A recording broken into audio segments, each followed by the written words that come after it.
Noong 1990, isang babaeng nagngangalang Tina ang nagmamaneho ng mag-isa sa Amerika nang mapansin niya ang isang asul na sedan na sumusunod sa kanya. Natakot talaga siya at binilisan ang takbo para maghanap ng tulong sa pinakamalapit na inn, ngunit walang tao sa paligid. Huminto din ang asul na sedan sa inn at lumabas ang driver na may dalang dagger at duct tape. Sa sobrang takot, tumakbo si Tina sa bakanteng lupain sa likod ng inn at sinundan siya ng lalaki. Sa kabutihang palad, nakatakas siya sa pamamagitan ng paghingi ng tulong sa isang dumadaang driver ng truck. Makalipas ang ilang linggo, si Deputy Sheriff Joe Deacon mula sa Kern County Sheriff's Office. Hiniling ng kanyang amo na kumuha ng ilang dagwang bota bilang ebidensya ng isang pagpatay mula sa Los Angeles County Sheriff's Department. Si Deacon ay nagtatrabaho doon ng halos 15 taon at kilala bilang isang nangungunang pulis hanggang sa siya ay lumipat sa Bakersfield 5 taon na ang nakakaraan. Nang makarating si Deacon sa LA, nalaman niyang kailangan pang suriin ng Homicide Division, sa pangunguna ni Captain Ferris, ang item. Sinabi niya sa kanya na manatili hanggang sa matapos ito kinabukasan. Habang nandoon siya, naabutan niya ang ilang dating kaibigan sa trabaho at nakilala ang isang detective na nagngangalang Jimmy na nagtatrabaho sa isang serial murder case na may 4 na biktima. Ngunit hindi pa rin nila alam kung sino ang gumawa nito, kahit na ang unang pagpatay ay nangyari 2 buwan na ang nakakaraan. Pagkatapos ng press conference ng umagang iyon, tumungo si Jimmy sa pinangyarihan ng krimen kasama ang kanyang partner, si Detective Sal, at isa pang detective. Hiniling din nila si Deacon na sumama at tingnan ang pinangyarihan ng krimen. Nangyari ang pagpatay sa isang apartment, at ang biktima ay isang napakagandang babae na nagngangalang Julie. Naiwan siyang hubot-hubad. Nakatali ng alambre ang kanyang mga palso, nakabalot sa puting plastik ang kanyang ulo, at tumalsik ang dugo kung saan-saan. Tiningnan ni Deacon ang silid sa gusali sa tapat ng apartment na may bintanang nakaharap sa pinangyarihan ng krimen. Mukhang ginamit ng salarin ang silid na iyon para tiktikan si Julie dahil wala itong laman at may upuan sa harap ng bintana. Natahimik siya habang nakatingin sa katawan ni Julie mula sa malayo, na nagpapaalala sa kanya ng isang nakaraang kaso ng pagpatay na hindi niya kayang malutas. 2 hubad na babae na may puting plastik sa mukha, nakasando sa malaking bato. Si Rhonda, ang babaeng may pulang clip sa buhok, ay umuwing mag-isa pagkatapos mag-jogging kasama ang kanyang kasintahan. Isang brown na kotse ang sumunod sa kanya, at hindi na siya nakita mula noon. Kinabukasan, sinabi ng amo ni Deacon na hindi nila kailangang dalhin ang ebidensya sa Bakersfield. Pagkatapos, hiniling ni Jimmy kay Deacon na panoorin ang interogasyon ng isang lalaki na nagngangalang Stan, na may malilim na kasaysayan ng krimen. Sinabi ng mga tao na 2 beses siyang nahuli sa pag-espiya kay Julie mula sa isang gusali malapit sa pinangyarihan ng krimen. Sinabi ni Stan na hindi siya kasali sa kaso, ngunit nang banggitin ni Jimmy si Mary, natarante si Stan na parang alam niyang nanonood si Deacon. Kaya, sinabi ni Jimmy sa kanyang mga tauhan na alamin kung ano ang nangyayari sa pagitan ni Stan at Mary. Samantala, nagtungo sa pulisya ang mga magulang ni Rhonda dahil nawawala ito. Sa halip na bumalik sa Bakersfield pagkatapos tapusin ang kanyang trabaho sa LA, nagpasya si Deacon na bisitahin ang kanyang kasamahan na si Flo, na nagsasagawa ng autopsy kay Julie. Sa ngayon, nakakita si Flo ng bakas ng kagat sa pisngi ni Julie, natirang mouthwash sa kanyang bibig, at ebidensya na may nag-ahit sa binti ni Julie pagkatapos nitong mamatay. Dagdag pa, kumain si Julie ng isang malaking pagkain bago siya pinatay. Batay sa paraan ng pagsasagawa ng mga pagpatay, mukhang si Julie ang ika-5 biktima sa kaso. Naisip ni Flo na ang taong pumatay kay Julie ay maaaring bumalik sa pinangyarihan ng krimen makalipas ang ilang araw at inilipat ang katawan ni Julie sa harap ng pinto. Pagkatapos ay tinanong ni Deacon kay Flo ang file ng isang kaso na pinaghirapan niya noon. Dahil ang paraan ng pagkahanap kay Julie ay nagpapaalala sa kanya ng lumang kaso. Pumayag si Flo na ibigay sa kanya ang file, ngunit nilinaw niya na hindi siya tutulong sa anumang bagong isyu na dumating. Noong tanghalian, ibinigay niya sa kanya ang susi ng apartment ni Julie para siya mismo ang makakita sa pinangyarihan ng krimen. Nang makarating si Deacon sa kinaroroonan ni Julie, sinabi sa kanya ng landlady na 1 buwan nang sira ang refrigerator. May tinawagan siyang mag-aayos, ngunit nagalit si Julie bago pa nila ito maayos. Pagtingin sa paligid, nag-flashback si Deacon sa isa pang kaso ng pagpatay na inimbestigahan niya kasama sina Detective Sal at Captain Ferris. Nagpasya si Deacon na pumunta sa pinakamalapit na inn dahil gabi na. Bago ihampas ang sako, inilatag niya ang mga larawan ng tatlong biktima, kabilang si Mary, ang babaeng binanggit ni Jimmy kay Stan. Habang tinatitigan niya ang mga larawan, sinimulan ni Deacon na pikturan ang tatlong biktima na humaharap sa kanya. Sinabihan ni Kapitan Ferris si Jimmy sa opisina na layuan si Deacon at ibinahagi na 5 taon na ang nakalilipas. Nalipat si Deacon dahil sinunog niya ang sarili sa paggawa ng isang kaso. Sa loob lamang ng 6 na buwan, si Deacon ay nagkaroon ng 3 operasyon sa puso, nagdiborsyo, at nasuspindi sa puwersa ng pulisya. Binanggit din ni Ferris na si Jimmy ang dinala para palitan si Deacon. Dagdag pa, sinabi niyang kakaiba na si Stan ay natagpo ang patay noong nakaraang gabi. Walang trabaho si Deacon, ngunit tinitingnan pa rin ang pagkamatay ni Julie sa pamamagitan ng pagbabasa sa aklat ng repair shop. Wala siyang nakitang kahit ano tungkol kay Julie doon.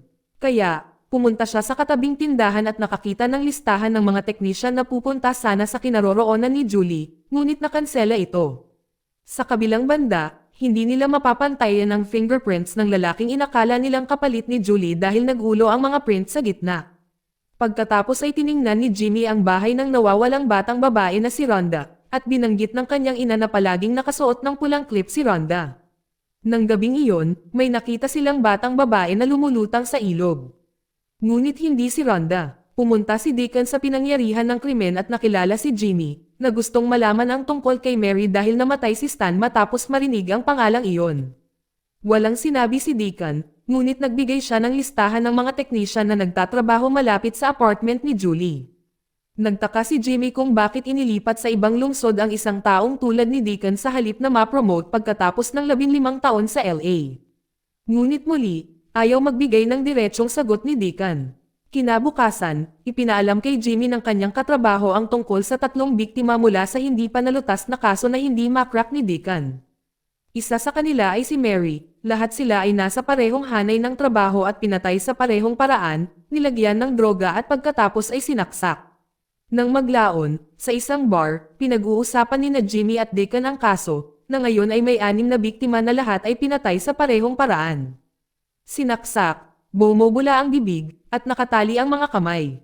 Pinatay si Julie sa kanyang apartment, 3 iba pa sa ibang lugar, at pagkatapos ay itinapon ang kanilang mga katawan sa Los Angeles, habang ang 2 pang biktima ay pinatay sa Los Angeles, ngunit ang kanilang mga katawan ay natagpuan sa ibang lugar. Nangangahulugan ito na kung ang parehong tao ay gumawa ng lahat ng mga pagpatay, sila ay maglagay ng maraming milya sa kanilang sasakyan dahil sila ay naglakbay ng labis. Sinabi ni Deacon na malamang nasipa ang ginawa ng pumatay dahil lahat ng mga biktima ay hinuberen ngunit hindi ginalaw. Binanggit din ni Jimmy na may roast beef si Julie sa tiyan kahit vegetarian siya. Nang maglaon, tinanong ni Jimmy si Deacon tungkol sa kanyang patuloy na pagsisiyasat sa pagkamatay ni Mary at ng iba pang 2 biktima mula sa lumang kaso, kahit na ito ay sarado sa loob ng 5 taon. Pagkatapos ay ipinakita ni Deacon kay Jimmy ang pinangyarihan ng krimen sa Dry River ng Los Angeles, kung saan natagpuan ang mga biktima na may mga saksak at ang kanilang mga ulo ay natatakpan ng puting plastik. Kasama ni Deacon ang kanyang mga kaibigan, sina Detective Sal at Captain Ferris noong panahong iyon. Ang lumang kaso ay isinara dahil hindi nila mahanap ang sospek, ngunit si Deacon nais na tingnan muli ito dahil ang biktima sa LA na kaso ay may parehong kondisyon tulad ng isa sa lumang kaso. Pagkatapos ay binanggit ni Jimmy na ang 2 tao mula sa listahan ng mga teknisyan na ibinigay ni Deacon ay may mga kriminal na record. Nang gabing iyon, pumunta si Deacon sa tahanan ni Albert, isa sa mga teknisyan na may criminal record. Tiningnan niya ang sasakyan ni Albert at napansin niyang napakaraming milya ang sakay nito. Pagdating ni Albert, tinanong siya ni Deacon kung bakit napakataas ng mileage at gusto rin niyang tingnan ang trunk dahil may nakita siyang car brochure sa loob. Sinabi ni Albert na ang brochure ay para sa ibang sasakyan at sinabihan si Deacon na huwag manghimasok sa kanyang trunk. Kumilos si Deacon na parang aalis siya, ngunit sa sandaling itapon ni Albert ang kanyang basura, sinamantala ni Deacon ang pagkakataong sumilip sa trash bag. Hiniling din niya kay Detective Sal na tingnan kung kamakailan lamang ay naibenta ni Albert ang kanyang sasakyan. Dinala ni Deacon ang natirang pizza mula sa basura para tingnan ni Flo.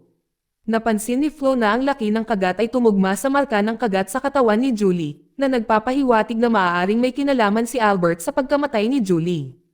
Nagsimulang isipin ni Deacon na si Albert ay may isang bagay na hindi kapanipaniwala, lalo na't mayroong isang lechon na karne ng baka malapit sa repair shop kung saan nagtatrabaho si Albert, at si Julie ay may inihaw na baka sa kanyang tiyan nang siya ay dumaan. Buong araw na binantayan ni Deacon si Albert at naabutan niya itong nag-aabot ng pagkain sa isang kabit sa tabi ng kalsada. Kinabukasan sa highway, napansin ni Albert na may bumubuntot sa kanya. Sa halip na subukang tumakas, sinadya niyang lumiko sa isang hindi gaanong abalang kalye. Pagkatapos ay hinarap niya, lumabas si Deacon para ay pakitang hindi siya natatakot sa kanya. Hindi nagtagal, nabalitaan ni Deacon mula kay Jimmy na ang pangalawang biktima sa kaso sa LA ay natagpuan malapit sa milya 467 sa highway, malapit sa kung saan nag-U-turn kanina si Albert. Hindi alam ng maraming tao ang tungkol sa U-turn, ngunit kahit papaano ay alam ni Albert. Lalo lang nitong pinasigurado si Deacon na si Albert ang nasa likod ng mga pagpatay. Pagkatapos ng pagsisiyasat, lumabas ang isang kumpanya na nakakita ng kotseng inabandona sa pangalan ni Albert 2 linggo na ang nakakaraan. Ngayon ay nabusted si Albert sa bahay at itatanong pa nila siya. Samantala, ang ginang na hinahabol sa simula ng pelikula, si Tina, ay nasa cop shop na nag-uulat ng paghabol. At sa pagpapakita pa lang ni Albert ay tinignan siya ng mabuti ni Tina. Nang magsimulang magtanong ang mga pulis, tila hindi natakot si Albert at halos inaasahan na niya ang mga ito. Casual lang niyang binanggit na mahilig siyang magbasa tungkol sa krimen at nakikisabay sa lahat ng balita. Binanggit din niya na ninakaw ang kanyang sasakyan at iniulat niya ito ngunit wala nang narinig mula sa mga pulis. Tapos nung pinakita nila sa kanya yung pics ng LA victims, sabi lang niya hindi niya ginawa. Inis na inis si Deacon sa pagiging kalmado ni Albert habang nagtatanong kung kaya't halos mawalan na siya ng gana at gusto siyang guluhin, ngunit pinigilan siya ng mga kasamahan niyang pulis. Samantala, nang makita ni Tina ang mga larawan ng umano'y humabol sa kanya. Agad niyang sinabing si Albert iyon, ngunit hindi magamit ang kanyang pahayag dahil nakita na niyang naaresto si Albert noon na maaaring makaimpluwensya sa kanyang akusasyon. Dahil walang pag-unlad sa kaso, ipinaalam ni Kapitan Ferris kay Jimmy na ang FBI ay kukuha sa kaso na ito sa loob ng 2 araw. Dahil doon, nagpa siya si Jimmy na puntahan si Deacon sa kanyang lugar, kung saan may mga larawan pa rin siya ng 3 biktima mula sa nakaraang kaso sa dingding. Noon ay kinumbinsi ni Deacon si Jimmy na hayaan siyang maghanap sa apartment ni Albert, dahil kumbinsido siya na si Albert ang sospek sa parehong kaso sa LA at sa lumang kaso. Sumang-ayon si Jimmy, kahit na nangangahulugan ito ng pagsasagawa ng ilegal na paghahanap ng walang warrant dahil hindi pa sapat ang ebidensya. Sinabihan ni Jimmy si Albert na makipagkita sa kanya sa isang kafe upang humingi ng paumanhin sa nangyari sa pagtatanong upang umalis si Albert sa kanyang bahay. Nang wala na si Albert, dumiretso si Deacon sa apartment para sumilip. Sa loob, nakita ni Deacon ang isang photograph na madilim na silid, isang radyo ng pulisya na tumutunog sa tuwing may habulan ng pulisya, at isang kahon na nakatago sa ilalim ng carpet na puno ng mga relo ng kababaihan at mga klipong ng pahayagan tungkol sa mga kaso ng pagpatay. Kabilang ang isa tungkol sa isang lumang kaso. Sa kabilang banda, nang makarating siya sa kafe at wala nang makita si Jimmy. Alam ni Albert na setup ito at tiyak na ilegal na hinahalughog ang kanyang bahay. Kaya tinawagan niya ang mga pulis at nagpanggap ng isang ulat tungkol sa isang opisyal sa kanyang bahay upang mahuli sina Deacon at Jimmy sa akto ng paggawa ng isang bagay na labag sa batas. Nabalitaan ni Deacon ang tungkol sa mga pulis na dumarating at nagtago sa bubong para makatakas. Kinabukasan, sinabi ni Jimmy kay Deacon na hindi nagsisinungaling si Albert tungkol sa pagnanakaw ng kanyang sasakyan dahil nakalimutan ng pulis na isulat ang kanyang ulat. Sinabi rin niya na pumunta si Albert sa Detroit mga 6 na linggo pagkatapos ng lumang kaso 5 taon na ang nakakaraan. Ipinaliwanag nito ang mataas na mileage sa kanyang sasakyan. Nagpa siya sina Jimmy at Deacon na patuloy na sundan si Albert upang makita kung ano ang kanyang ginagawa. Nakapagtataka na kahit na gumagana ng maayos ang kanyang sasakyan, sumakay si Albert sa isang bus papunta sa club. Walang kakaibang nangyari buong araw hanggang sa umalis si Deacon para pumunta sa tindahan. Biglang tumunog ang payphone at nagpakita si Albert. Laking gulat ni Jimmy na inilabas niya ang kanyang baril at pinasabi sa kanya si Albert kung saan niya itinatago si Rhonda. Nakaramdam ng pananakot, sa wakas ay pumayag si Albert na ipakita kung nasaan si Rhonda, ngunit sinabi niyang hindi makakasama si Deacon. Tuluyan nang umalis si Jimmy sakay ng kotse ni Albert. Mabuti na lang at nakita sila ni Deacon at agad silang sinundan.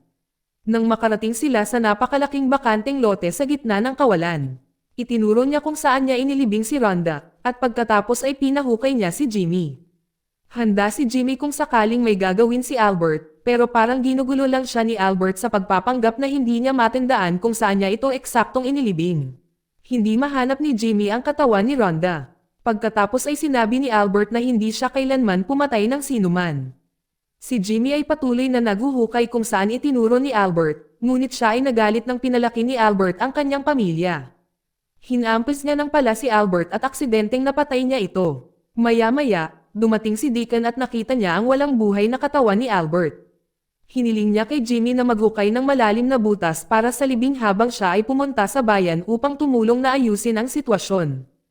Hindi makakalimutan ni Deacon ang lumang kaso noong 5 taon na ang nakakaraan. Nang matagpuan nila ang mga bangkay, inakala niyang narinig niya ang salarin at nauwi sa aksidenteng pagpatay kay Mary, na talagang saksi sa pagpatay. Tinulungan siya ni Captain Ferris, Detective Sal, at Flo na pagtakpan ito sa pamamagitan ng pamemeki ni Flo sa forensic report. Ngunit mula noon, ang kalagayan ng pag-iisip ni Deacon ay nanginginig. At talagang nakaapekto ito sa kanyang kalusugan at pamilya, lalo na't ang tunay na salarin ay hindi nahuli, at siya ay pinagmumultuhan ng pagkakasala sa nangyari kay Mary. Pumunta si Deacon sa kinaroroonan ni Albert at kinuha ang lahat ng gamit, maging ang kahon na nakatago sa ilalim ng alpombra. Sa kasamaang palad, inihagis na ni Albert ang mga gamit sa kahon bago mangyari ang lahat ng ito. Nakakainis talaga iyon dahil isa itong pangunahing ebidensya na nag-uugnay sa kanya sa may kagagawan ng mga pagpatay. Ibinigay ni Deacon ang kotse ni Albert sa isang taong walang tirahan. Pagkatapos ay inilagay niya ang lahat ng gamit sa kanyang sasakyan at bumalik sa bakanteng lote para ilibing si Albert. Kahit na sigurado siyang si Albert ang may kagagawan nito, sinabi niya kay Jimmy na sabihin kay Kapitan Ferris na walang kinalaman si Albert sa kaso dahil hindi pa siya idineklarang sospek. Sinabi ni Deacon kay Jimmy na magbakasyon at kumilos na parang walang nangyari. Binalaan niya si Jimmy na ang maliliit na bagay na tulad nito ay maaaring makagulo sa kanyang buhay, tulad ng ginawa nila sa kanya. Nang matapos ang buong pangyayari sa LA, si Deacon ay nagawang makipagkasundo sa kanyang sarili at binitawan ang lumang kaso. Iniwan niya ang case file sa kanyang hotel room at itinapon ito ng may-ari. Tungkol naman sa LA na kaso, hindi pa nila alam kung sino iyon, pero sabi ni Deacon na ang inakala nilang may gawa nito, si Albert, ay umalis na sa bayan. Hindi napigilan ni Jimmy ang pangyayari nang magalit siya kay Albert, na palaging nagpapahirap sa kanya. Kahit na sinusubukan niyang magkaroon ng magandang oras kasama ang kanyang pamilya. Sinunog ni Deacon ang lahat ng gamit mula sa kinaroroonan ni Albert upang takpan ang kanyang mga bakas. Dito nagtatapos ang kwento. Salamat sa panonood, kaibigan.